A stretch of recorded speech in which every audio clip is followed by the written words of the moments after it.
ଉଠେ ଦାଣ୍ଡ ମୋହର ରୁଷିଲେ ଝରଇ ଲୁହ ମୋହର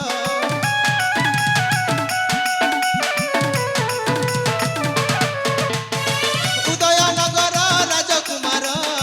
ତୁମକୁ ଲବିଝେ ଖୁସି ଅପାର ହସି ନାଚି ଉଠେ ଦାଣ୍ଡ ମୋହର ରୁଷିଲେ ଝରଇ ଲୁହ ମୋହର ନାଚିବ ଗାଇବ ନାଚି ନଚେଇବ ନାଚିବ ଗାଇବ ନାଚି ନଚେଇବ ଝରୁଆର ଏ ରଚନା କଣ୍ଠି ଧନ ମୋର ଝରୁଆର ଏ ରଚନା କାନ୍ଦନା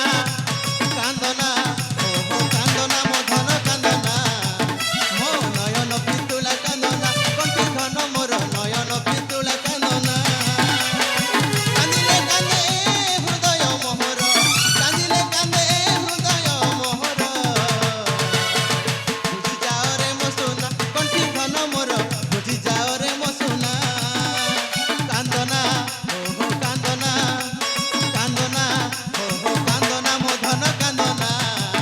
ମୋ ନୟନ ପିତୁଳା କାନ୍ଦନା ମୋ ନୟନ ପିତୁଳା କାନ୍ଦନା ମୋ ନୟନ ପିତୁଳା କାନ୍ଦନା ମହାରାଣୀ ସୁରେଖା ସ୍ୱାମୀ। ମହାରାଣୀ ସ୍ୱରୂପା ସ୍ୱାମୀ ଦେଖିଲ ମୋ କଥା ଶୁଣିବାରୁ କେମିତି ଶିଶୁପୁତ୍ର ମାନେ ଆନନ୍ଦରେ ଶୋଇଗଲେ ହଁ ସ୍ୱାମୀ ଆପଣଙ୍କ ମଧୁର ବାଣୀ ଶୁଣି ସତରେ ଆମ ପୁଅ ଦୁଇଟା ଶୋଇଗଲେଣି। ହଁ ହଁ ହଁ ସ୍ୱାମୀ ମୋ ପୁତ୍ର ତନ୍ମୟ ଆଉ ବିନୟ ଆନନ୍ଦରେ ଶୋଇପଡ଼ିଲେ ହଁ ହଁ ହେଲେ ମହାରାଣୀ ସୁରେଖା ସ୍ୱାମୀ ମହାରାଣୀ ସ୍ୱରୂପା ସ୍ୱାମୀ ଚାଲ ଯିବା ସେଇ ବିଶ୍ରାମ କକ୍ଷ ମଧ୍ୟରେ ସେଇ ମନ୍ତ୍ରୀ ମାନେ ମୋତେ ସମସ୍ତେ ଅପେକ୍ଷା କରି ବସିଥିବେ ସେ ସଭାଗୃହକୁ ଯାଇ ମୋତେ କିଛି ଆଲୋଚନା କରିବାର ଅଛି ତେବେ ଚାଲନ୍ତୁ ସ୍ୱାମୀ। ହଁ ମହାରାଣୀ।